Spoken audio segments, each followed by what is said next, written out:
Morning everyone. मेरा नाम नितेश अग्रवाल है और हम आज फिजिक्स पढ़ेंगे। फिजिक्स में हम chapter number 3 motion in a straight line पढ़ेंगे। लेकिन उससे पहले हम बेसिक देखेंगे कि हम साइंस से फिजिक्स पे होते हुए उनकी जो ब्रांचेस का डिवाइडेशन है और कैसे हम स्ट्रेट लाइन मोशन तक पहुंचते हैं। ठीक है, तो आज 4 तारीख है 4/12/21 और हम स्टार्ट करते हैं साइंस से। साइंस देखिए, साइंस जो होती है वो 2 पार्ट्स में डिवाइडेड है। एक है बायोलॉजी, बायोलॉजिकल साइंस, दूसरी है फिजिकल साइंस।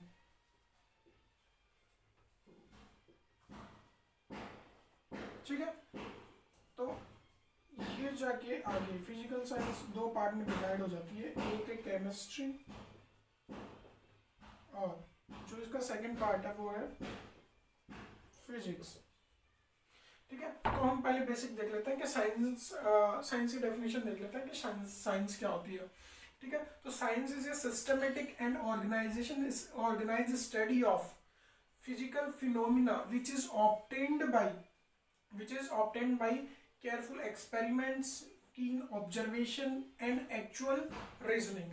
मतलब कि साइंस किसकी स्टडी है? साइंस एक तो सिस्टमेटिक और ऑर्गेनाइज्ड वे में स्टडी है किसकी, जो भी नेचुरल फिनोमिनाज होते हैं और वो हमें कहाँ से ऑब्टेन्ड होते हैं, वो जो हमें ऑब्टेन्ड होते हैं हम जो भी केयरफुल एक्सपेरिमेंट्स करते हैं। इसके अलावा हम कोई भी ऑब्जर्वेशन करते हैं, जैसे न्यूटन ने वो एप्पल पेड़ से गिरा था उनके सर पे, तो उन्होंने ऑब्जर्वेशन ही की थी कि ये ऊपर से नीचे ही क्यों गिरा। ठीक है, तो जो भी हम ऑब्जर्वेशन करते हैं और एक्चुअल रीजनिंग्स, मतलब जो भी रीजंस होते हैं, एक्चुअल रीजंस, फैक्टफुल रीजंस, उनकी हम स्टडी करते हैं साइंस में, एक सिस्टमेटिक और एक ऑर्गेनाइज वे में। ठीक है, तो ये साइंस हो गई। अब जो आती है यहाँ पे साइंस 2 पार्ट में डिवाइड हो गई, physical science, biological science. Physical science में हम केमिस्ट्री और फिजिक्स के बारे में पढ़ते हैं। तो हम फिजिक्स देखते हैं कि फिजिक्स क्या होती है। तो फिजिक्स की जो डेफिनेशन होती है, physics is the study of natural world which deals with space, time, matters, energy, motion, radiation, etc. मतलब फिजिक्स क्या है? फिजिक्स में हम किस चीज की स्टडी करते हैं? नेचुरल वर्ल्ड की, जो किससे डील करता है, जो डील करता है concepts of low, concept of space के जो कॉन्सेप्ट हैं, टाइम के जो कॉन्सेप्ट हैं, मोशन के, रेडिएशन के, एनर्जी के और मैटर्स के। तो ये जो सारे इनके जो कॉन्सेप्ट्स हैं जो हमें फिजिकल वर्ल्ड में देखने को मिलता है, उसकी स्टडी हम कहाँ करते हैं? फिजिक्स में। तो चलिए आगे चलते हैं। फिजिक्स के भी कई सारी ब्रांच है, जो जनरली हम 4 ब्रांचेस देखते हैं अपने 11th और 12th के सिलेबस में। आगे और भी ब्रांचेस है, तो जैसे एक ब्रांच होती है ऑप्टिक्स, फिर आती है मैकेनिक्स, फिर उसके बाद में आती है हीट, इलेक्ट्रिसिटी। ठीक है, इसकी और भी ब्रांचेस हैं जैसे क्वांटम फिजिक्स, मॉडर्न फिजिक्स, लेकिन जो हम बेसिकली देखते हैं वो ये है। तो हम चलते हैं मैकेनिक्स पे।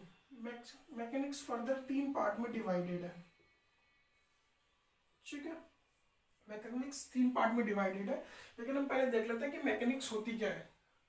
तो mechanics is the branch of physics in which we study the condition of rest और motion of material surrounding us. मतलब कि फिजिक्स की भी एक ब्रांच है मैकेनिक्स, जिसमें हम किस चीज की स्टडी करते हैं कि जो भी हमारे अराउंड अस, हमारे चारों तरफ जो भी मटेरियल्स है, वो अगर मोशन में है या रेस्ट में है, तो उस कंडीशन की हम स्टडी करते हैं। या तो कौन सी कंडीशन की हम स्टडी करते हैं? या तो वो मोशन में हो या वो रेस्ट में हो, तो उसकी हम स्टडी किसमें करते हैं? मैकेनिक्स में। तो मैकेनिक्स फर्दर 3 पार्ट में डिवाइडेड है, वो हम देखते हैं।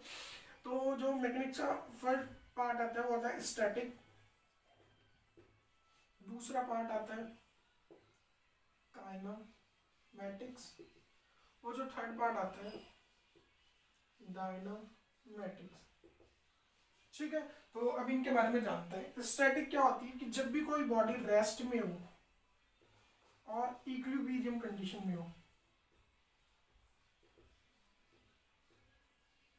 या तो बॉडी रेस्ट में हो, एक जगह पे हो, रुकी हुई हो, या इक्विलिब्रियम में हो, उसमें किसी तरह का मोशन नहीं हो रहा हो, तो उसके स्टडी हम कहाँ करते हैं? स्टैटिक में। काइनेमेटिक्स में क्या करता है? काइनेमेटिक्स में स्टडी ऑफ मोशन। काइनेमेटिक्स में हम क्या करते हैं कि किसी भी चीज का मोशन हो रहा है, मैं ये डस्टर को यहाँ से यहाँ मूव कर रहा हूँ, तो इसमें मोशन हो रहा है कुछ भी, तो ये मोशन के स्टडी हम कहाँ करते हैं, काइनेमेटिक्स में। लेकिन हम यहाँ पर सिर्फ मोशन के स्टडी करते हैं और इनके जो पैरामीटर्स होते हैं जैसे A V U X T, ये सारे मतलब velocity, initial velocity, final velocity, acceleration, इन सब के बीच में ये जो पैरामीटर्स हैं इनके बीच के रिलेशन को हम देखते हैं। यहाँ पे काइनेमेटिक्स में हम कॉज ऑफ मोशन को नहीं देखते कि किस वजह से मोशन हो रहा है, मैंने फोर्स लगाया इस वजह से मोशन हो रहा है, मैंने इसको छोड़ा तो ग्रेविटी की वजह से मोशन हो रहा है, तो वो चीज हम यहाँ नहीं देखते। तो डायनामिक्स जो आता है, डायनामिक्स पार्ट में हम देखते हैं कॉज ऑफ मोशन, कि किस कारण से, क्या कॉज है जिसकी वजह से मोशन हो रहा है, उस पर कौन से फोर्स लग रहे हैं, या और भी जो चीज फिनोमिना हो रहे हैं और जिस वजह से मोशन हो रहा है, वो हम डायनामिक्स में पढ़ते हैं। ठीक है, तो इसके आगे हम चलते हैं। काइनेमेटिक्स फर्दर 3 पार्ट में डिवाइडेड होता है। तो उसमें सबसे पहला आता है जो straight line motion. Straight line motion, अब स्ट्रेट लाइन मोशन क्या होता है, दूसरा जो होता है 2D मोशन और प्रोजेक्टाइल मोशन, और प्रोजेक्टाइल मोशन, तीसरा है 3D मोशन। अब देखिए हम जो हमारा 3rd चैप्टर है उसमें यही पढ़ेंगे, स्ट्रेट लाइन मोशन। तो स्ट्रेट लाइन मोशन क्या होता है, अगर कोई ऑब्जेक्ट या बॉडी सिर्फ एक स्ट्रेट लाइन में, एक ही लाइन में मोशन करे तो उसको हम क्या बोलते हैं, स्ट्रेट लाइन मोशन। जैसे हम उस हिसाब से देख लेते हैं, जैसे एक्स वाई जेड 3 कोऑर्डिनेशन है, कोऑर्डिनेट है इस कोऑर्डिनेशन सिस्टम में, तो यहाँ पे अगर सिर्फ एक्स डायरेक्शन में ही मूवमेंट हो रहा है, उसकी पोजीशन में चेंजेस सिर्फ एक्स डायरेक्शन में हो रहा है, तो हम उसे क्या बोलेंगे, लीनियर मोशन या स्ट्रेट लाइन मोशन। जैसे कोई गाड़ी है बिल्कुल स्ट्रेट, या एक ट्रेन है बिल्कुल स्ट्रेट पटरी पर चल रही है, तो उसे हम क्या बोलेंगे, स्ट्रेट लाइन मोशन। ठीक है, दूसरा है 2D मोशन या प्रोजेक्टाइल मोशन। 2D मोशन क्या होता है कि अगर कोई ऑब्जेक्ट मान लीजिए यहाँ है, तो इसके पॉइंट है एक्स और वाई, मतलब उसके एक्स में भी चेंजेस हो रहा है, एक्स में भी और वाई में भी, दोनों कोऑर्डिनेट चेंज हो रहा है, तो उसको हम क्या बोलेंगे, 2D मोशन। जैसे कि एक लेवल सरफेस है, लेवल रोड है एक लेवल पे, और उस पर कोई गाड़ी है जिगजैग में चल रही है, तो उसे हम क्या बोलेंगे, उसे हम बोलेंगे, वो एग्जांपल है किसका, 2D मोशन का। और जैसे प्रोजेक्टाइल मोशन, हमने क्रिकेट में देखता है कि ये बॉल है, यहाँ से मारा इसको सिक्सर और ये यहाँ तक चली गई, तो इसमें क्या हुआ, इसमें एक्स में भी चेंज हुआ, ठीक है, एक्स डायरेक्शन में भी चेंज हुआ और वाई डायरेक्शन में भी चेंज हुआ, तो ये एक्स वाई डायरेक्शन में चेंज हुआ। और ये प्रोजेक्टाइल मोशन का एक एग्जांपल है कि यहाँ से बॉल गई प्रोजेक्टाइल मोशन में इस तरह से, या बिल्कुल स्ट्रेट, ये मान लीजिए कोई बिल्डिंग है, यहाँ से हमने फेंका इस तरह से, तो ये ऐसे मूव आके यूं गिरेगी, तो ये क्या है, प्रोजेक्टाइल मोशन। ठीक है, 3D मोशन, इसके 2D मोशन के एग्जांपल जैसे ये हो गया, और इसके अलावा हम देखते हैं जिगजैग, जो एक लेवल सरफेस पे, लेवल रोड पे जिगजैग गाड़ी चल रही है, वो हो गया। अब 3D मोशन पढ़ते हैं। 3D मोशन में क्या होता है, अगर एक्स वाई जेड तीनों कोऑर्डिनेट्स में अगर चेंजेस आ रहे हैं, एक्स वाई जेड, तो उसको हम क्या बोलेंगे, 3D मोशन। एग्जाम्पल के लिए, जब बहुत तेज हवा में एक पतंग उड़ती है, एक kite is flying in A windy day, ठीक है, तो जब एक बहुत तेज वाले हवा वाले दिन जब काइट उठती है, काइट उड़ी एक डायरेक्शन में, फिर कहीं दूसरे डायरेक्शन में गई, फिर तीसरी गई, तो वो क्या है कि वो इसका एग्जाम्पल है 3D मोशन का। ऐसे ही एक एरोप्लेन उड़ता है, वो यूं गया तो उसने एक्स डिस्टेंस में ट्रेवल की और वाई में ऊपर भी गया, ठीक है, अब फिर वो तीसरे डायरेक्शन में मूव कर गया, तो ये किसके एग्जाम्पल है, 3D मोशन के। ठीक है, तो ये हमने एक बेसिक देख लिया कि साइंस से हम स्ट्रेट लाइन मोशन में कैसे पहुंचे, और ये बेसिक नॉलेज होना जरूरी है, क्योंकि जो साइंस के स्टूडेंट हैं उनको पता होना चाहिए कि साइंस से फिजिक्स में कैसे हम डिवाइड होता है, और फिजिक्स आगे जाके कैसे डिवाइड होती है, इसी को सिस्टमेटिक स्टडी बोलते हैं। तो इनको कोर्सेज में डिवाइड कर दिया सिस्टमेटिक वे में। ठीक है, तो हम आते हैं straight line motion in straight line. ठीक है, ये हमारा थर्ड चैप्टर है, motion in a straight line. तो इसमें सबसे पहले हम देखते हैं कि मोशन क्या होता है, व्हाट इज मोशन। सबसे पहले हमें ये पता होना चाहिए कि मोशन क्या होता है।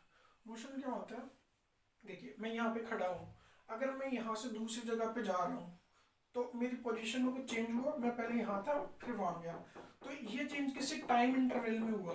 मान लीजिए अभी 10:20 में मैं यहाँ खड़ा हूँ और 21वें मिनट पे मैं वहाँ चला गया, तो मैंने कुछ टाइम लिया मेरी पोजीशन को चेंज करने के लिए, तो उसको क्या बोलते हैं, मोशन। ठीक है, तो मोशन की डेफिनेशन हम देख लेते हैं। Motion is defined as change in position with respect to time. तो मोशन क्या होता है, change in position with respect to time. मेरी अभी ये पोजीशन है, जैसे ये पेन है, ये मार्कर है, ये यहाँ है, और अगले 2 सेकंड बाद में मैं इसको यहाँ ले जाता हूँ, तो इसकी पोजीशन में चेंज हुआ, कुछ सेकंड्स के अंदर चेंज हुआ, तो टाइम लगा। तो अगर किसकी मोशन जैसे बोलते हैं कि अगर वो पोजीशन चेंज कर रहा है टाइम के रेस्पेक्ट में, तो उसे बोलेंगे मोशन। ठीक है, अब मोशन अगर स्ट्रेट लाइन में हो, मतलब मोशन बिल्कुल स्ट्रेट लाइन एक्स डायरेक्शन में हो, तो उसको क्या बोलते हैं, if motion along a straight line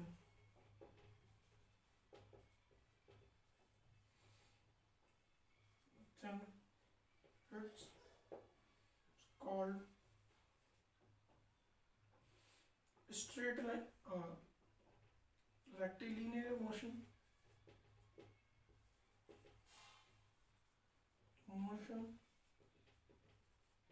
और लीनियर मोशन। ठीक है, अगर मोशन एक स्ट्रेट लाइन के अलोंग हो रहा है, ये जैसे स्ट्रेट लाइन है, यहाँ पे कोई चीटी चल रहा है, बिल्कुल सीधी चल रही है। ठीक है, अगर स्ट्रेट लाइन के अलोंग मोशन हो रहा है तो उसको रेक्टिलिनियर मोशन बोलेंगे या फिर हम लीनियर मोशन बोलेंगे। ठीक है, तो ये हो गया। अब हम देखते हैं कि रेस्ट क्या होता है, रेस्ट किसे बोलते हैं। तो अगर कोई बॉडी रेस्ट है तो उसको कैसे डिफाइन करेंगे, देखिए मोशन क्या है, change in position with respect to time. तो अगर बॉडी में कोई भी चेंज नहीं होता है, no change in position with respect to time, it's called rest. ठीक है, कि बॉडी में अगर मैं यहाँ खड़ा हूँ और कुछ सेकंडों बाद, कुछ मिनटों बाद, कुछ घंटों बाद में भी मेरी पोजीशन में कुछ टाइम इंटरवल के बाद में मेरी बॉडी में अगर चेंजेस नहीं हो रहे हैं, तो उसको हम क्या बोलेंगे कि वो बॉडी रेस्ट पे। ठीक है, तो चलिए अब आगे हम देखते हैं। ये हो गया, मोशन हो गया। अब देखिए, मोशन बताने के लिए एक चीज हमको बहुत जरूरी होती है। अब जैसे आप मेरी पोजीशन बताएंगे तो कैसे बताएंगे कि मैं, ये मान लीजिए बोर्ड है, इससे मैं कितनी डिस्टेंस पे खड़ा हूँ, तभी बता पाएंगे आप मेरी पोजीशन। वैसे कैसे बताएंगे, आप किसको भी बताएंगे कि आप इस रूम में आइए, या वो जो डोर है उस डोर से, मान लीजिए रूम में 10 लोग बैठे हैं, उस डोर से 10 मीटर के डिस्टेंस पे जो आदमी खड़ा होगा वो गीतेश अग्रवाल है। ठीक है, तो वो मेरी पोजीशन कैसे बता रहे हैं, इस तरीके से। अब जो मैं मोशन करूंगा वो भी इसी तरीके से बताया जाता है।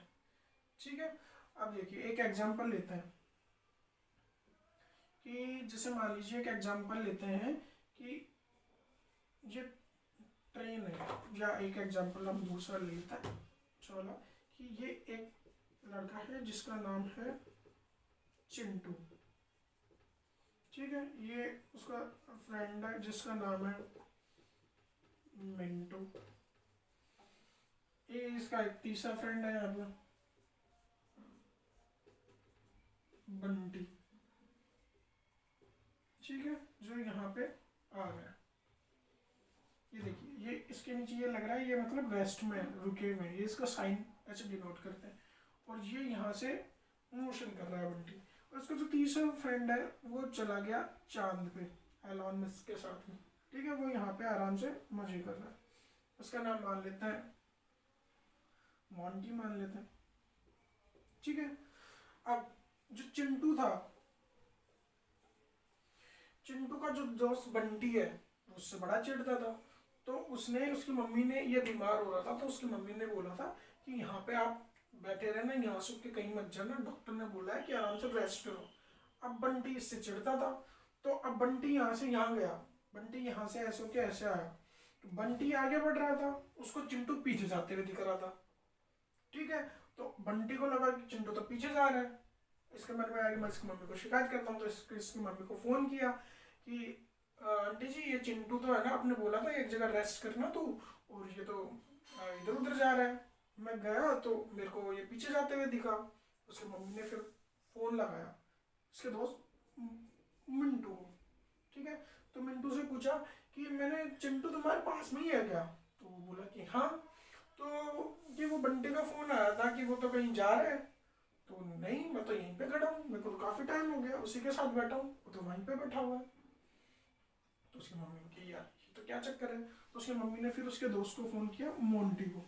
ठीक है, अब मोंटी चांद पे बैठे मजे कर रहा था। उसने मम्मी को फ़ोन किया तो उससे पूछा कि बेटा एक चीज़ बता, तू तो चांद पे बैठा, तेरे को सब कुछ दिख रहा होगा, मेरे को एक चीज़ बता कि ये जो चिंटू है वो, मैंने उसको रेस्ट करने के लिए बोला था, वो बीमार हो रहा था, तो वो एक जगह बैठा है क्या? तो अब ये चांद है, चांद यहाँ है, अर्थ यहाँ है, अर्थ घूम रही है, ये मान लीजिए चिंटू है तो चिंटू भी घूम रहा है। तो अब उसने बोला कि नहीं आंटी जी, कि ये तो चिंटू है ना, वो रेस्ट नहीं कर रहा, ये तो इधर उधर घूम रहा है। उसकी मम्मी कंफ्यूज। लेकिन अब हम देखते हैं कि कौन गलत बोल रहा है, कौन सही बोल रहा है। अब देखिए इसमें क्या होता है कि बंटी भी सही बोल रहा है, मोंटू भी सही बोल रहा है, और मोंटी भी सही बोल रहा है, मिंटू भी सही बोल रहा है। ठीक है, ये तीनों जने सही बोल रहे हैं। क्यों सही बोल रहा है? कि यहाँ पे एक फर्क होता है कि जब भी हम मोशन को डिफाइन करते हैं कि मोशन हो रहा है, तो हमें एक फ्रेम ऑफ रेफरेंस की जरूरत होती है कि उसको कौन देख रहा है, उसको ऑब्जर्व कौन कर रहा है। कि जब भी हम मोशन के बारे में, मोशन को डिफाइन करते हैं, तो हमें एक रेफरेंस पॉइंट की जरूरत होती है, जिसके रेफरेंस में हम मोशन बताते हैं, है ना? तो उसकी जरूरत होती है। जैसे बंटी है, अब Bunty, Chintu in motion with respect to Bunty.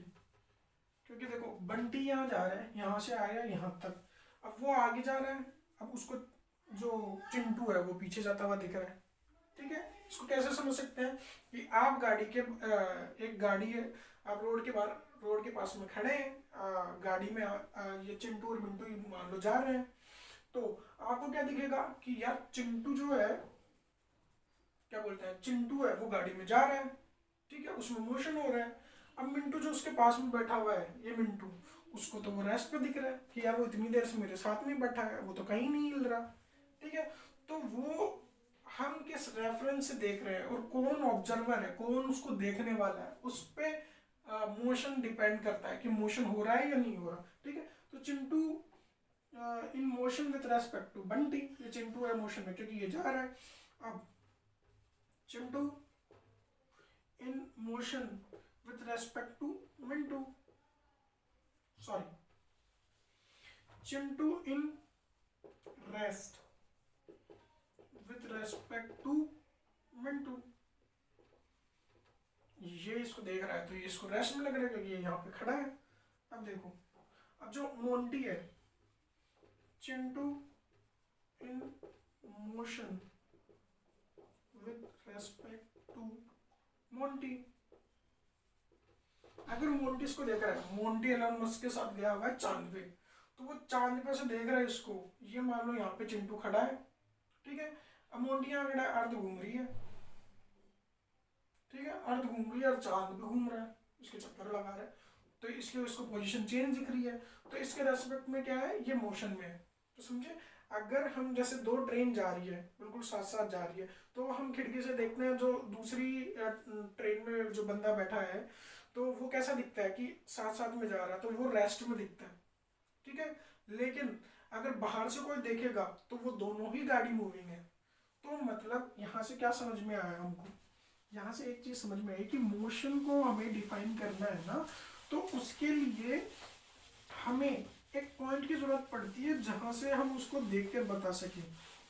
ठीक है, तो देखिए जिसके रेस्पेक्ट में एक हम सिंपल लैंग्वेज में देखते हैं कि जिसके रेस्पेक्ट में हम मोशन बताते हैं उसे फ्रेम ऑफ रेफरेंस कहते हैं। देखो हमें एक तो रेफरेंस पॉइंट की जरूरत होती है, रेफरेंस पॉइंट, एंड दो चीजें होती हैं, फ्रेम ऑफ रेफरेंस। अभी क्या क्या होता है वो देखते हो। देखो रेफरेंस पॉइंट की हमें जरूरत क्यों पड़ी कि हमें कोई एक ऐसा पॉइंट लेना पड़ेगा जिसके रेस्पेक्ट में हम बता सके कि मोशन हो रहा है।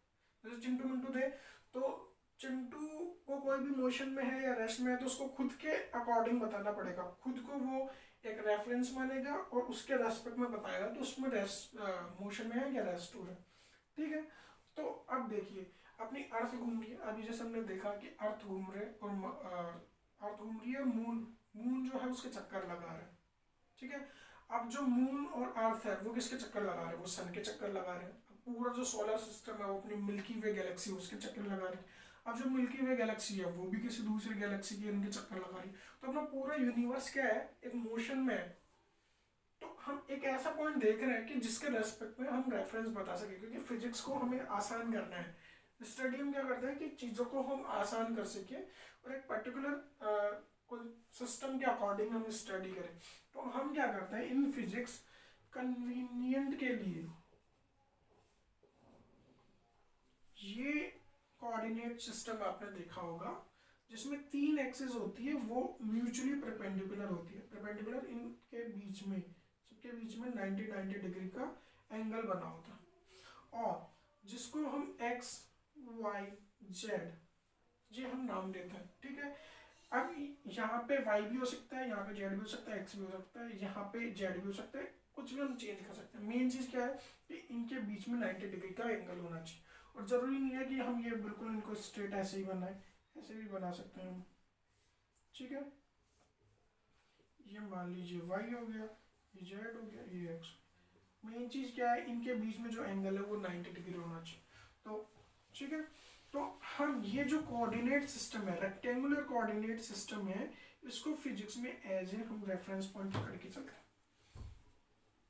देखिए for convenience we choose rectangular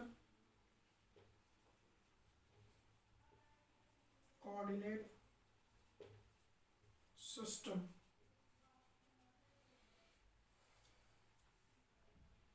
ठीक है, having 3 mutual perpendicular, इसको परपेंडिकुलर करते हैं, म्यूचुअल परपेंडिकुलर एक्सिस। ठीक है, जिसका नाम हमने एक्स वाई जेड दे दिया। ठीक है, तो ये हम लेते हैं। अब जो इन तीनों का इंटरसेक्शन पॉइंट होता है जहां पे आके ये तीनों एक्सिस मीट करती है, तो उसको हम क्या बोलते हैं, ओ। तो इसको हम ओरिजिन बोलते हैं। क्या बोलते हैं, ओरिजिन। और ये जो ओरिजिन है इसको हम क्या मान लेते हैं, एक रेफरेंस पॉइंट, जिसके थ्रू हम बताएंगे कि कोई भी चीज मोशन में है या नहीं है। कोई हमें एक ऐसा पॉइंट चाहिए था कि जिसके हम रेस्पेक्ट में हमेशा बता सकते कि मोशन। अब कभी हम मिंटू से पूछ रहे हैं, कभी हम मोंटी से पूछ रहे हैं, कभी बंटी से पूछ रहे हैं, तो ऐसे अलग अलग से थोड़ी करते रहेंगे। तो हम एक जगह ऐसे फिक्स कर लेंगे कि भाई हम तो इसके रेस्पेक्ट में देखेंगे कि मोशन हो रहा है या नहीं हो रहा। ठीक है, अब इसको हम क्या बोलेंगे, intersection of all 3 axis at O is called reference point. ठीक है, इसको हम क्या बोल देंगे, एक नाम दे दिया हमने इसको कि ये रेफरेंस पॉइंट है। अब देखिए ये जो पूरा सिस्टम है, ये कोऑर्डिनेट सिस्टम विथ ओरिजिन, और अगर इसमें हम एक घड़ी को भी ऐड कर देते हैं, क्योंकि motion change in position with respect to time, तो टाइम तो लाना ही पड़ेगा। यहाँ मान लीजिए एक पार्टिकल है, यहाँ से यहाँ गया P।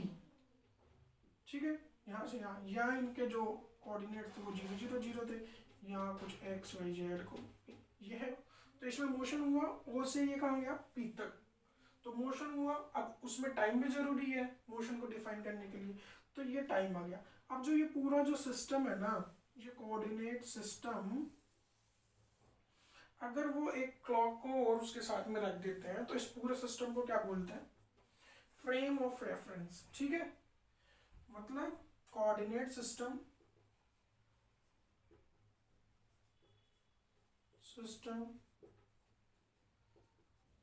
constitute a clock called FOR, मतलब फ्रेम ऑफ रेफरेंस। ठीक है, तो ये फ्रेम ऑफ रेफरेंस की कहानी है। फ्रेम ऑफ रेफरेंस हमें क्यों चाहिए होता है, मोशन को डिफाइन करने के लिए, क्योंकि एक पर्सन किसी चीज को देख रहा है तो वो रेस्ट में दिख रही है, दूसरा को देख रहा है तो उसको मोशन में दिख रही है। तो इसके लिए हमें एक फ्रेम ऑफ रेफरेंस चाहिए जिसके थ्रू हम किसी भी ऑब्जेक्ट को देख सकते हैं, देखेंगे, ऑब्जर्व करेंगे कि मोशन हो रहा है या नहीं हो रहा। ठीक है, तो ये हो गई रेफरेंस पॉइंट की बात।